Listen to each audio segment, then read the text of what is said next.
Assalamualaikum warahmatullahi wabarakatuh. Jumpa lagi di channel Heri Van Olten. Seperti biasa, saya ajak teman-teman untuk membantu channel ini biar lebih berkembang dengan cara like, subscribe, dan nyalakan tombol notifikasinya agar kalian tidak ketinggalan video-video terbaru dari channel ini.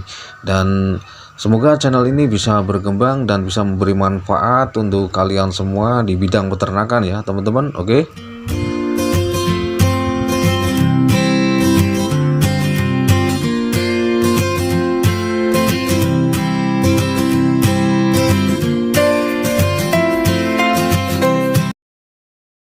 Nah, oke, kita lanjut pembahasan kali ini. Sebelum kita membahas lebih lanjut, saya akan jelaskan biar teman-teman itu paham cara mengelola usaha ataupun mengelola modal yang akan kita kerjakan. Nah, biasanya kalau teman-teman pemula ataupun yang belum mengetahui tentang dunia perunggasan, biasanya menghitungnya dari modal beli indukan. Ini akan saya contohkan untuk pembibitan. Untuk pembibitan pastinya kita harus menyiapkan indukan. Nah, biasanya para pemula itu menghitung semua dari modal pembelian indukan sampai pakan dan hasil berapa, itu yang akan dihitung biasanya para peternak yang mau memulai. Nah, sebenarnya hitung-hitungan itu hitung-hitungan salah. Kalau hitung-hitungan benar itu sebenarnya dari saat kita pengeluaran untuk biaya pakan, itu yang dihitung, yang sebenarnya yang dihitung itu dari pertama kita memberikan pakan, bukan kita menghitung modal kita untuk membeli indukan, karena indukan itu sifatnya panjang ya, sampai beberapa tahun. Modal satu kali itu bisa dipakai untuk beberapa tahun yang akan datang. Jadi itu modal pokok, harusnya tidak dihitung secara modal utuh. Nah, kalau dihitung semua pastinya untuk pembuatan kandang juga harus dihitung. Nah, untuk lahan tanah yang akan kita buat kandang tentunya harus dihitung semua, dan atap-atap untuk berteduh pastinya harus dihitung semua, dan itu pun nilainya akan besar sekali. Nah, itu perhitungan yang salah. Nah, kalau untuk kita beternak, kita jangan menghitung modal untuk indukan. Itu kita anggap adalah modal dasar pokok. Dari modal pokok untuk kita memulai usaha.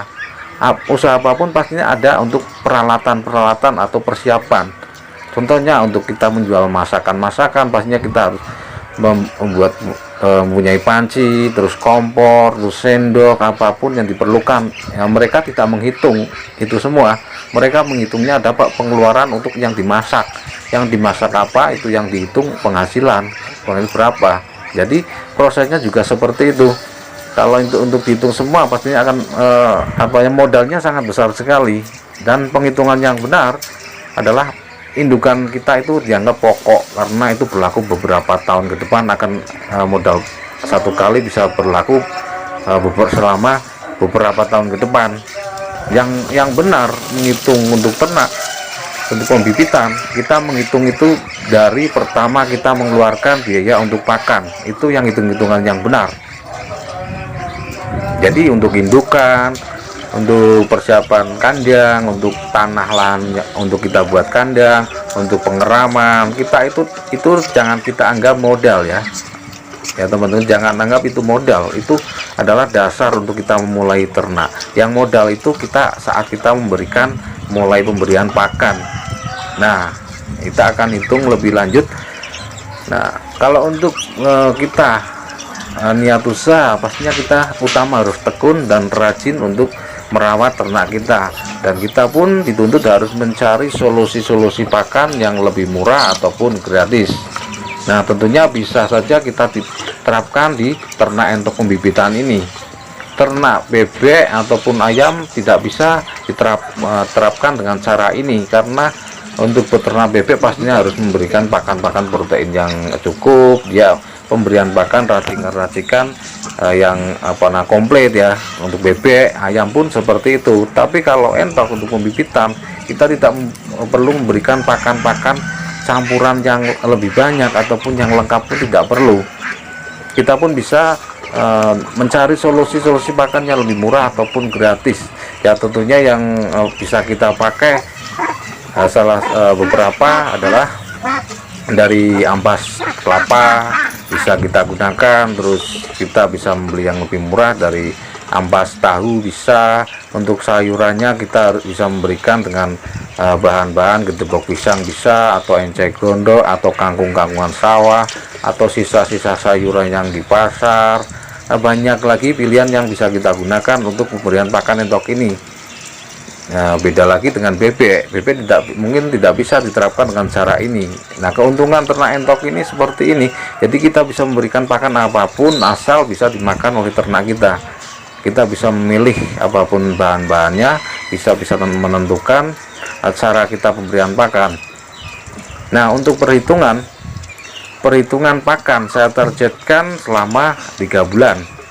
Nah, untuk 3 bulan itu kan 90 hari ya, 90 hari, dan pemberian dalam jangka 90 hari itu pastinya entok kita akan berproduksi. Nah, seperti itu ya, akan berproduksi, mengeluarkan meri dalam jangka 3 bulan pasti berproduksi. Kalau tidak berproduksi, Anda berarti cara perawatannya salah. Nah, kemudian cara pemberian pakan indukan kita itu biasanya saya memberikan pakan di kandang saya itu 1 hari 2 kali.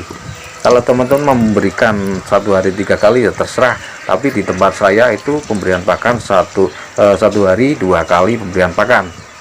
Dan untuk setiap pemberian pakan saya mengeluarkan untuk katulnya sekitar 3 kilo, dan itu pun saya membeli pakan katulnya katul yang kasar pun bisa mereka makan. Jadi entok ini bisa saja kasar bisa makan, katul halus pun bisa. Jadi kalau tempat saya katul kasar itu kadang harganya 1.500, kadang 2.000, kadang 2.500, itu tergantung pas saat panen. Jadi pas saat banyak musim panen, harga katul kasar itu atau sedang sekitar 1.500 paling murah, saya anggap 2.000 per kilo. Jadi saya pemberian pakan 1 hari itu mengeluarkan, kalau setiap pemberian pakan 3 kilo seharga 1 kilo 2.000, berarti saya mengeluarkan biaya sebesar 2.000 kali 6 ya 12.000. Nah, terus sentratnya saya berikan 1 hari itu sekitar 1 kilo, kita anggap 8.000. 1 kilo bagi 2, pagi dan sore hari, berarti total yang akan saya keluarkan dalam sehari itu 20.000. Nah, itu sudah pemberian campuran pakan-pakan lainnya, bukan hanya katul sama sentrat petelur saja, tapi kita memberikan pakan campuran ya, seperti yang saya sebutkan tadi, sayur-sayuran yang bisa kita gunakan, sayuran-sayuran gratis atau yang lebih murah. Pastinya gratis pun banyak tersedia di alam yang bisa kita gunakan untuk pakan ternak kita. Nah, itu solusi utama dan itu trik utama biar keuntungan kita lebih banyak. Nah, terus kita lanjut, dari sehari kita mengeluarkan biaya 20.000 untuk pemberian pakan indukan kita kali 90 hari atau 3 bulan. Jadi 20.000 kali 90 hari, kita akan mengeluarkan jumlah 1.800.000 rupiah. Jadi itu pengeluaran biaya pakan kita selama 3 bulan atau 90 hari itu 1.800.000 rupiah. Nah, itu sudah termasuk sudah dicampur bahan-bahan lain ya, jangan hanya katul sama sentral saja. Kalau pemberian pakan katul sama sentral saja, pasti pengeluaran kita akan lebih banyak. Walaupun kita akan mendapatkan untung, tapi untung kita lebih sedikit ya dibanding kita memberikan pakan campuran-campuran yang gratis lainnya, yang seperti itu.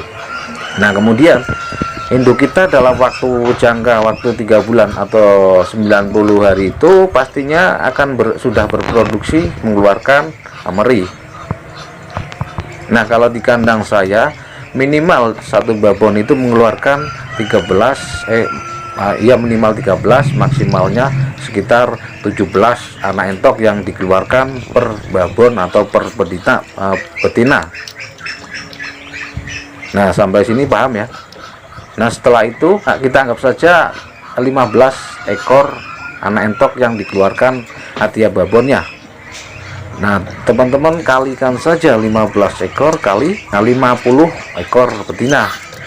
Jadi kita akan mendapatkan hasil sejumlah 750 ekor anak entok ya. Dalam jangka 3 bulan kita mendapatkan 750 anak entok. Nah di tempat saya sendiri harga entok atau harga anak entok atau minti itu di kisaran harga 12.000 sampai 13.000, umur sekitar 3 hari sampai 4 hari. Dan itu kita total kita hitung, kita anggap saja harganya 12.000 per ekor. Dan 12.000 kalau kita kali 750 ekor, kita akan mendapatkan sejumlah uang 9 juta dari penjualan anak meri seharga 12.000 per ekor. Nah kemudian kita kurangi untuk biaya pemberian pakan yang tadi sudah kita hitung selama 90 hari sebesar 1.800.000 rupiah. Dan total berapa yang akan kita dapatkan? Nah setelah itu kita hitung, kita dari 9 juta yang kita dapatkan dari penjualan minti atau anak entok itu dikurangi 1.800.000, kita akan menyisakan sebesar 7.200.000 rupiah dari penjualan anak meri.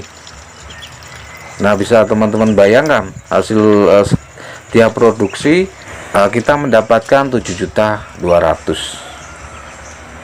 Kalau ada ya teman-teman yang bilang bahwa ternak entok itu tidak menguntungkan, itu kita perlu pertanyakan dia itu beternak berapa lama dan dia beternak berapa banyak. Kalau dia tidak pernah beternak entok sekalipun, kita jangan didengarkan, karena itu kita nanti persepsi kita akan salah dan kita akan menyimpulkan hal yang salah, karena yang kita dengar orang yang tidak pernah beternak sama sekali, bahkan kalaupun beternak pastinya skala kecil dan dia tidak berlanjut beternak lagi, dan dia menyimpulkan hal yang salah, menerapkan dari dirinya diterapkan ke orang lain, tapi dia memberikan informasi yang dia belum mengetahui tentang dunia perentokan ini. Nah bisa teman-teman bayangkan, teman-teman hitung, teman-teman coba. Kalaupun ada perhitungan saya yang salah, yang kurang jelas, bisa teman-teman tanyakan di kolom komentar, dan nanti akan saya terangkan beberapa pertanyaan dari teman-teman. Semoga sedikit informasi ini bisa menjadi pandangan atau wawasan teman-teman, bisa menjadi motivasi atau semangat teman-teman untuk beternak entok. Jadi intinya, kalau untuk usaha apapun, kita jangan terpengaruh apapun dari beberapa orang yang belum tentu mereka itu melakukan apa yang akan kita lakukan. Jadi fokus saja kepada tujuan teman-teman semua, biar teman-teman itu sukses apa yang akan teman-teman kejar dan apa akan yang teman-teman cita-citakan. Nah tentunya seperti itu. Oke, mungkin demikian dulu video kali ini. Semoga video kali ini bermanfaat untuk teman-teman semua. Oke, terima kasih. Wassalamualaikum warahmatullahi wabarakatuh.